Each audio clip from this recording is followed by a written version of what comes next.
À la une de ce journal, ouverture du forum économique CGC Academy au Sofitel Hôtel Ivoire d'Abidjan.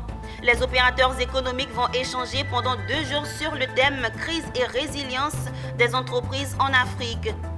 Protection de données à caractère personnel, le cabinet expertise PDCP échange avec les dirigeants de la BOA Bank of Africa. Enfin, dans le cadre de la santé bucco-dentaire, un programme School au bénéfice des établissements scolaires a été lancé. Nous y reviendrons. Bienvenue Madame, Monsieur au journal de Business 24 Africa. Très heureuse de vous retrouver pour le journal. Débutons cette édition avec le forum économique CGC Academy qui se déroule à Abidjan au Sofitel Hôtel Ivoire. Crise et résilience des entreprises en Afrique. C'est autour de ce thème que les acteurs économiques de Côte d'Ivoire et d'ailleurs vont échanger pendant 2 jours, et ce à l'occasion de la 9e édition de la CGC Academy. La cérémonie d'ouverture de ce forum économique à l'initiative du patronat ivoirien a été présidée par le Premier ministre Patrick Achi. Le compte rendu de Issa Badini, Marius Siri et Richard Akeke. Nous le pouvons et nous le devons. C'est par cette expression que le Premier ministre Patrick Achi a donné le ton ce matin à la CGC Academy 2021 dans une salle aux couleurs des grands jours avec un timbre purement économique. Une 9e édition sur fond de Covid-19 et plusieurs autres crises qui fouettent l'économie mondiale, d'où le thème crise et résilience des entreprises africaines. Profitant de la présence du Premier ministre à la cérémonie d'ouverture, le président de la Confédération générale des entreprises de Côte d'Ivoire, CGC, a lancé un clin d'œil à l'endroit du pouvoir public. Monsieur le Premier ministre, merci pour votre présence distinguée en ce jour, accompagné de plusieurs membres de votre gouvernement. Nous formulons le vœu que le dialogue public-privé, qui vous est si cher, continue d'être amélioré et que s'accélère la mise en œuvre des résolutions et décisions arrêtées d'un commun accord. Un clin d'œil bien perçu par le chef du gouvernement pour qui l'État fera toute sa part. L'Afrique, à l'instar du monde, vit une phase inédite de crise et de rupture, de menaces et de disruption, d'innovation et de naissance de nouveaux modèles. Et je suis intimement persuadé que notre continent et ses forces vives ont le potentiel pour bâtir face aux chocs internes et externes, parce qu'elles ont une forte habitude, bien plus qu'un socle de résilience, un socle d'une croissance forte pour les acteurs économiques, respectueuse pour la terre, puissante pour les nations, positive pour les citoyens. La CGC Academy 2021, c'est 3 domaines d'intervention. Les CEO, autrement les grands patrons d'entreprise, les PME et les Young CEO. Plus de 100 intervenants venus de 15 pays. Tous autour de l'épineuse question en ces temps de crise, tous azimuts, comment se réinventer, mieux, voir comment tirer profit. En attendant l'issue du forum, l'espoir est grand chez les participants. Définitivement, il est bon de s'asseoir un moment, de faire un peu le bilan de la façon dont les choses se sont passées et pour les acteurs concernés au niveau agent économique et pour ceux qui doivent venir en soutien, et puis peut-être ajuster certaines choses pour que la croissance du pays soit la moins impactée possible par cette crise Covid qui touche malheureusement tout le monde entier.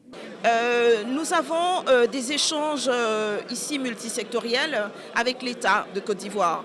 Nous avons entendu le Premier ministre qui nous a partagé sa vision avec l'horizon 2030. Les enjeux pour nous, opérateurs économiques, c'est de puiser dans cette vision-là qui est partagée et qui met le secteur privé au cœur, n'est-ce pas, de la relance économique. Nous avons eu des informations et des instructions venant de la RTCI et de la primature en nous demandant d'accélérer le déploiement de manière à être en mesure de réduire la fracture numérique et d'être en phase pour pouvoir lutter contre et être résilient pour pouvoir faire le télétravail basiquement avec l'Internet haut débit.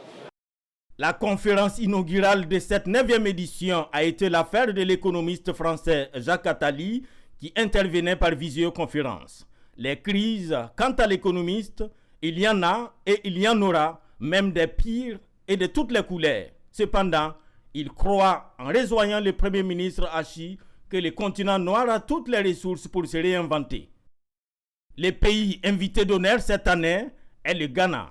Environ 3500 participants sont attendus durant ces 2 jours pour ce retour de la CGC Academy après un an d'absence. Toujours dans le cadre de la CGEC Academy, face aux crises, les États et entreprises doivent adapter et revoir leur mode de gouvernance et de gestion pour être plus résilients. C'est l'essentiel à retenir du panel de haut niveau à l'ouverture de la 9e édition de la CGEC Academy. Les panélistes ont planché sur le thème des réponses aux crises à la relance économique, comment assurer la résilience des États et entreprises africains. Le compte rendu de Emmanuel Bonzo. Résilience, c'est le maître mot de cette 9e édition du Forum économique CGC Academy, ouverte ce 28 octobre à Abidjan. Dans un contexte encore marqué par la Covid-19, les entreprises et les États ont adopté cette posture pour continuer de survivre face à la crise. Cela s'est traduit par des mesures vigoureuses pour répondre à la situation du moment. L'État a pris un plan de soutien économique et financier de l'ordre de 1700 milliards, plus un plan de soutien sanitaire de près de 96 milliards de francs CFA. Alors le plan s'est décliné en soutien aux entreprises, en particulier au niveau fiscal, il y a eu différents allègements, différents reports de paiement, mais aussi d'appui direct à travers notamment des fonds de soutien au secteur privé, au secteur informel, des fonds de soutien, des fonds de solidarité également. Donc la crise a permis au Ghana de pouvoir améliorer la cohésion nationale. Et cette réponse, j'allais dire excellente par rapport à la crise, a pu arriver parce qu'il y avait un leadership et un engagement donc depuis le président de la République. Et cet engagement a incité les entreprises à elles-mêmes supporter l'État et à investir notamment dans une unité hospitalière pour répondre donc aux difficultés de prise en charge des populations. Donc je comprends de la réponse que le secteur privé et le secteur public au Ghana ont travaillé ensemble pour répondre à la crise. Mise en place des corridors, donc alors que les pays se sont barricadés, la disposition qui a été promue par la ZLECAf, c'était d'insister, de sensibiliser les pays à mettre en place des corridors afin que les produits puissent circuler entre les États. Deuxième aspect, c'est de travailler donc à une réduction des impôts, à une facilitation du transfert des produits qui étaient manufacturés dans certains États vers d'autres États en vue de lutter contre la crise. Les entreprises et États ont dû en effet s'adapter à la crise sanitaire liée au Covid-19. Mais d'autres crises, notamment humanitaires et sécuritaires, menacent leur existence. Face à cela, États et entreprises doivent faire preuve de résilience, ce qui implique des capacités d'adaptation et d'anticipation pour des réponses plus efficaces aux crises et favoriser la relance économique. D'abord, se traduit par le fait qu'il faut davantage apprécier l'évolution de la conjoncture, se doter des mécanismes pour faire face au cas où les choses ne se passeraient pas comme on souhaite, mais aussi être capable de saisir toutes les opportunités qui se présentent. Vous voyez, quand il y a une flambée de prix au niveau du riz, au niveau du poisson, ça veut dire que les capacités de production interne doivent être renforcées. Pour éviter d'être déstructurés, les États et les entreprises doivent considérer les crises comme des opportunités à exploiter pour continuer de fonctionner. Cela sonne comme une recommandation de ce panel de haut niveau de la CGC Academy pour aider les États africains et leur secteur privé à mieux juguler les crises. Tout autre chose à présent dans cette édition, parlons de données à caractère personnel. Les responsables du cabinet expertise PDCP, cabinet accrédité par la RTCI, étaient en séance de travail avec les dirigeants de la BOA, Bank of Africa.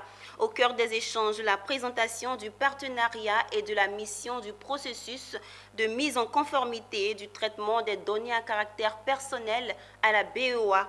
Ce processus permettra à la BOA d'obtenir l'attestation de la conformité de la RTCI. Nous avons comme règle, comme principe de respecter la réglementation, les lois en vigueur partout où ce réseau BOA est implanté dans les 17 ou 18 pays où nous sommes présents. C'est un engagement ferme pris par la BOA, Bank of Africa, se conformer à la réglementation en vigueur dans les pays où elle exerce.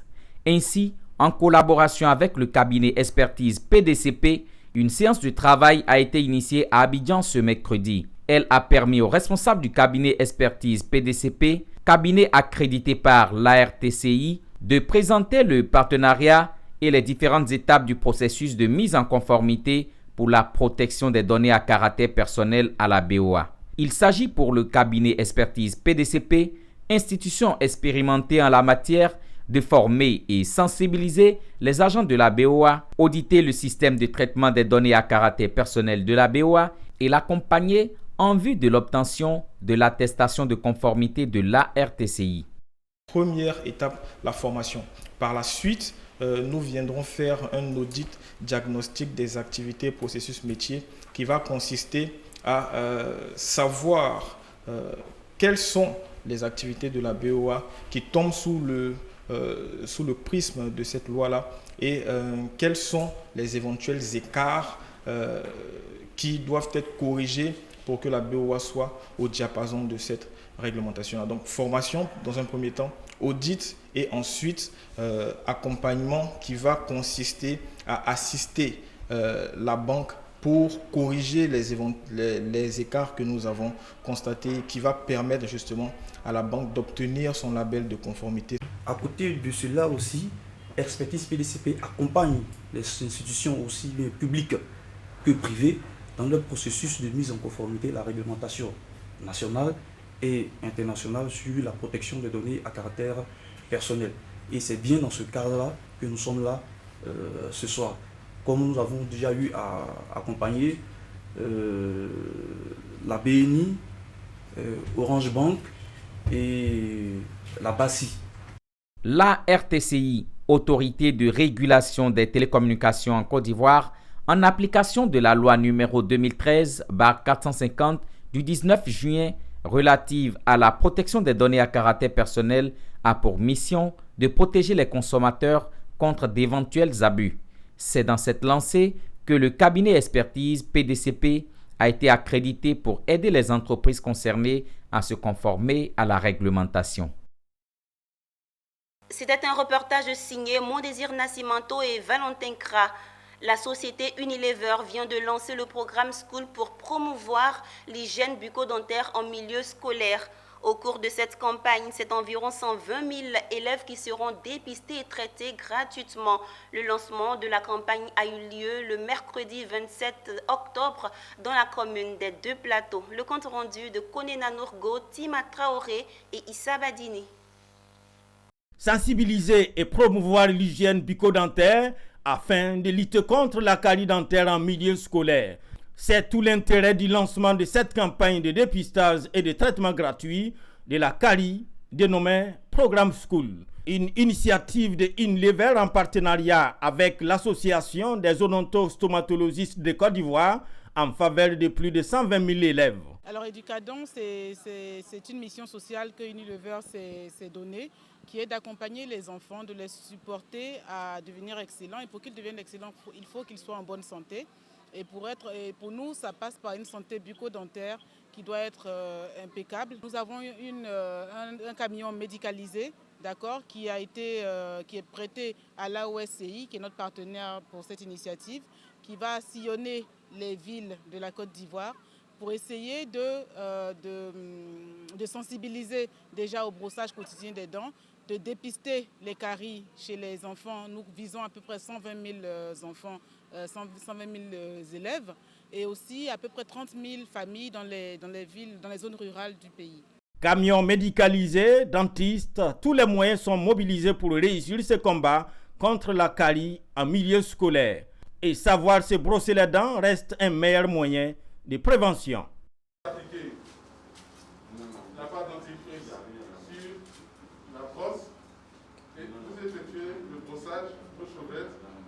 En nettoyant les dents, allant du rouge, c'est-à-dire de la gencive, sur les dents, donc du rouge vers le blanc. Cette campagne, le ministère de l'Éducation nationale et de l'alphabétisation L'accueil à bras ouverts. Nous avons ouvert toutes les écoles à Unilever et à l'AOCI. C'est déjà un grand pas pour dire qu'ils peuvent aller dans toutes les écoles pour mener cette activité-là. Et nos acteurs, voilà deux collaborateurs qui sont à mes côtés, qui sont prêts à les accompagner dans ce processus. Dans les prochains jours, la campagne va sillonner les écoles de l'intérieur du pays. Le programme School s'étend sur toute la durée de l'année scolaire. La Côte d'Ivoire a accueilli les 3e assises de la Fédération internationale des réseaux des jeunes volontaires francophones à la Fondation Félix Houphouët-Boigny pour la recherche de la paix à Yamoussoukro. Le thème de la rencontre, la participation de la société civile dans le processus de réconciliation.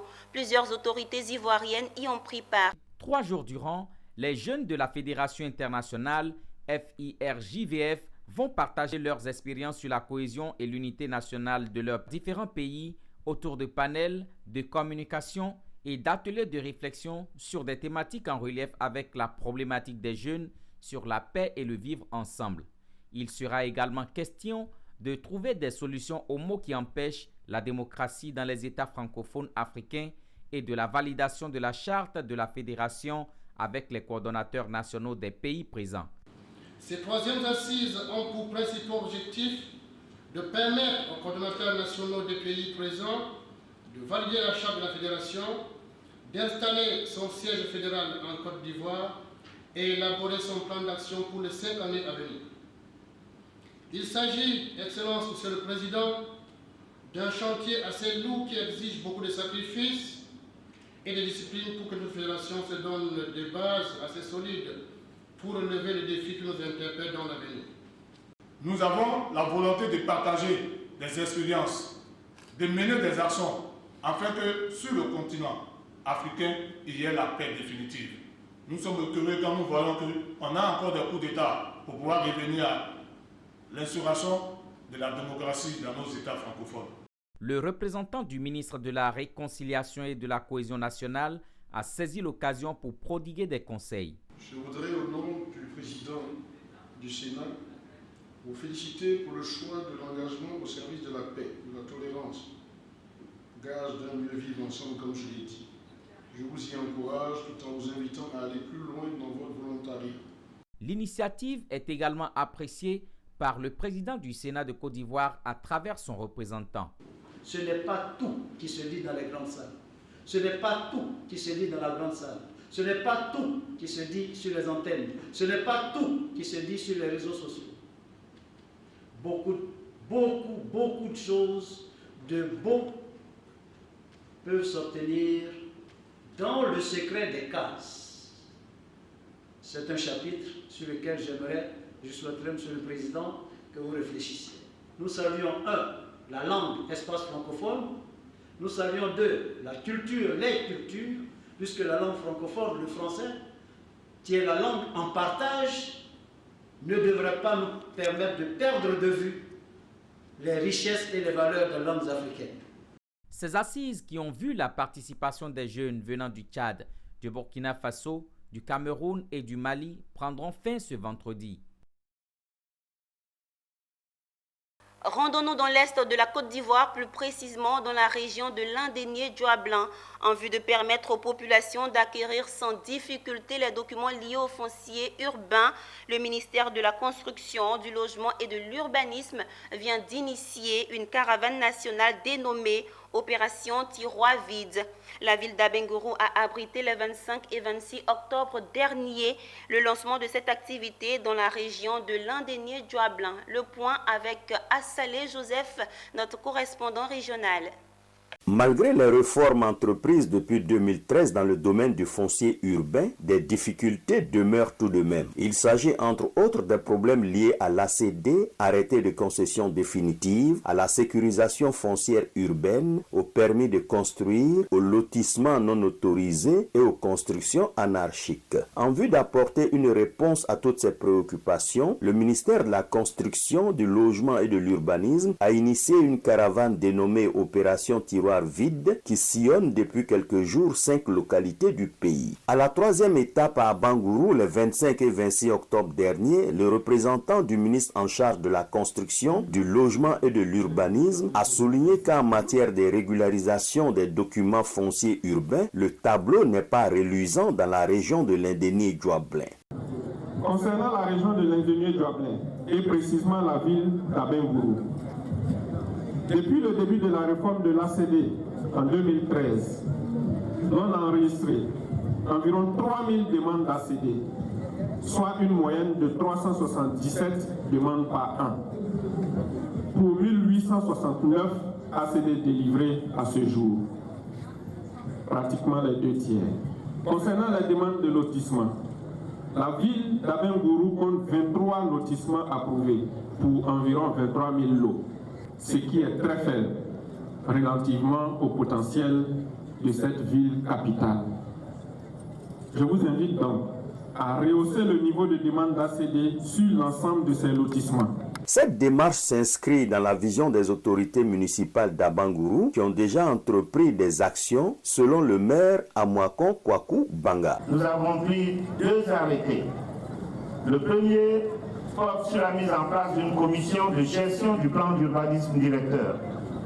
Le second porte sur la mise en place de la commission technique de gestion des projets. Les procédures de lotissement et les règlements d'urbanisme en particulier ont été précisés à cet égard. Fort de cela, il a promis de sévir. Un engagement qui réjouit les acteurs de la chaîne foncière urbaine. Les populations, quant à elles, ont plaidé pour une réduction sensible des honoraires des géomètres et urbanistes. Elles l'ont exprimé devant les stands dressés pour recueillir leurs avis, suggestions et préoccupations. La ville de Daloa est la prochaine étape de la caravane Opération Tiroir Vide. L'entreprise Chim Inter renforce son emprise dans l'immobilier et dans les BTP en Côte d'Ivoire. La société a procédé à l'ouverture officielle du siège régional à Kouto dans la région de la Bagoué. Une installation pour mieux répondre aux besoins spécifiques de croissance en matière de réalisation d'infrastructures modernes dans le nord et dans la sous-région. Reportage. C'est ici, à Kouto dans la Bagoué, que se dresse fièrement ce nouveau siège de l'entreprise Chim Inter. Une représentation régionale de la société, preuve de la grande ambition de son fondateur, Yamoussa Koulibaly, pour la région. L'homme veut en effet, avec son entreprise, contribuer à la croissance et au développement de la Bagoué et même au-delà, en réalisant des infrastructures modernes de qualité dans les secteurs vitaux des BTP et de l'immobilier.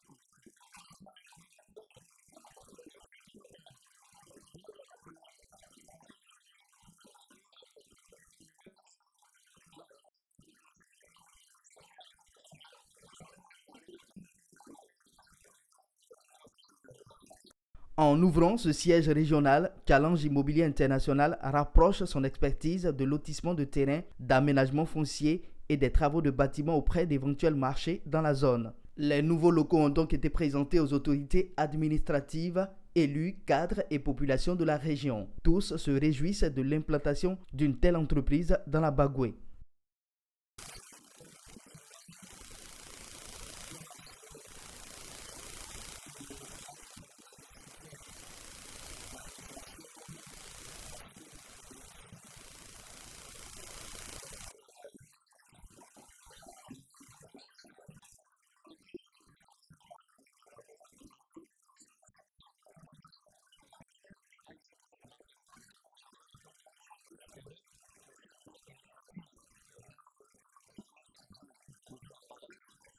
Par l'implantation de ce bureau à vocation régionale, Challenge Immobilier International tisse sa toile de représentation en Côte d'Ivoire à travers les villes comme Abidjan, Yamoussoukro, Bouaké et Korogo, tout en visant les pays de la sous-région.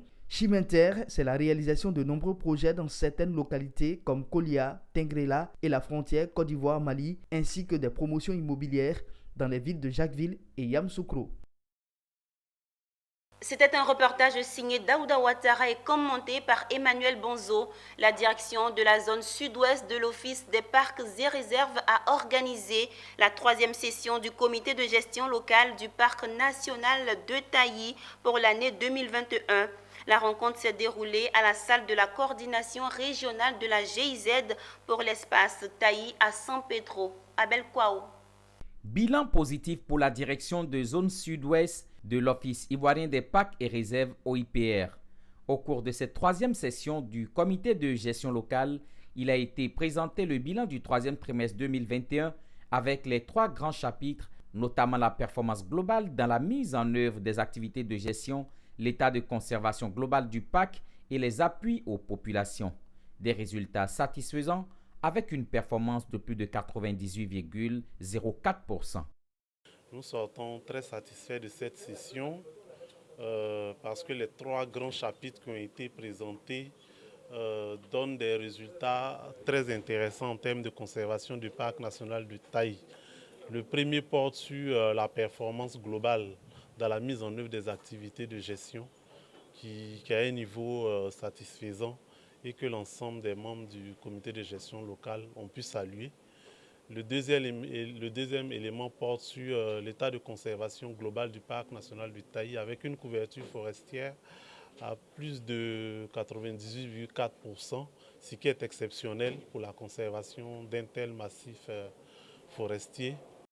Le comité a été instruit sur les résultats de l'analyse du couvert forestier du parc national de Taï et sur la contribution de l'OIPR au développement des initiatives agroforestières basées sur la domestication des plantes forestières, alimentaires et médicinales de 2004 à 2021. Au thème de la session, la coordonnatrice des projets de la Will Chimpanzee Foundation, l'un des partenaires techniques de l'OIPR à Taï, et le président régional Bassa Sandra de la Chambre des métiers, l'un des participants, se disent très heureux d'avoir pris part à ce comité de gestion locale avec un bilan positif. Ça s'est très bien passé. Je pense que tout le monde ici va se rassurer, mais également être très heureux de voir que la conservation, le taux de conservation du parc est de plus de 98%. Donc ça veut dire que le parc est bien conservé. Ça veut aussi dire que l'OIPR fait un travail remarquable. La forêt est réellement protégée. La forêt de Taï est réellement protégée. On parle de 98% de la forêt intacte. Il faut rappeler que le comité de gestion locale du parc national de Taï est un important cadre d'échange des parties prenantes à la conservation de ce parc composé des autorités administratives et des collectivités territoriales. Le préfet du département de Guiglo, dont la circonscription couvre la plus grande partie du parc, en est le président. Le parc national de Taï, patrimoine mondial depuis 1982, couvre les régions du Cavali, de l'Anawa et de San Pedro. Rendons-nous à 860 km d'Abidjan, à Minignan, dans le département d'Odiéné, au nord-ouest de la Côte d'Ivoire. Les populations du Folon, en tête les élus et cadres, ont initié une séance de lecture du Coran, de prière à l'endroit du président ivoirien dans le prolongement des célébrations du Maouloud 2021. Il s'agissait pour elles de manifester leur reconnaissance pour les actions de développement dans leur région. Reportage. C'est vendredi saint dans le district du Denguélé à Minignan, chef-lieu de la région du Folon. Une mobilisation exceptionnelle à l'esplanade de la grande mosquée de Minignan sous la direction des imams. À l'occasion du Maouloud 2021, les populations du Folon, en tête les élus et cadres, sont en séance de lecture du Coran, de prière et de bénédiction pour le président de la République, Alassane Ouattara. Selon le président du conseil régional, Sindou Cissé, porte-parole des élus et cadres, il s'agissait pour la région de témoigner sa reconnaissance au chef de l'État pour l'ensemble des actions de développement qui améliorent chaque jour les conditions de vie des populations du Folon, mais également pour la confiance accordée à de nombreux fils et filles de la région à qui il a confié de hautes responsabilités dans l'administration. Tiers Mali, passant par Tiers Fiso. L'histoire étant un témoignage, nous avons voulu témoigner avec la présence du ministre-gouverneur Gaussou Touré, de l'union des filles et des fils de la région, et aussi prendre un engagement ferme, comme nous l'avons déjà fait hier, pour dire que cette union va persévérer, mais cette union aussi va aujourd'hui amorcer la condition sine qua non pour tout développement durable, c'est la cohésion des fils et des filles de la région du Folon. Santé et longévité au chef de l'État, pouvait-on entendre sur toutes les lèvres des populations du Folon. Le ministre-gouverneur du district du Denguélé, Gaussou Touré, s'est félicité de cette cérémonie. Ce qui est le plus important aux yeux du chef de l'État, c'est l'union des fils et des filles du district du Denguélé, pour qu'ensemble, nous puissions développer notre région. Certes, l'État a son rôle à jouer au niveau du financement du district, mais ce qui est le plus important, c'est vraiment l'apport de tout un chacun.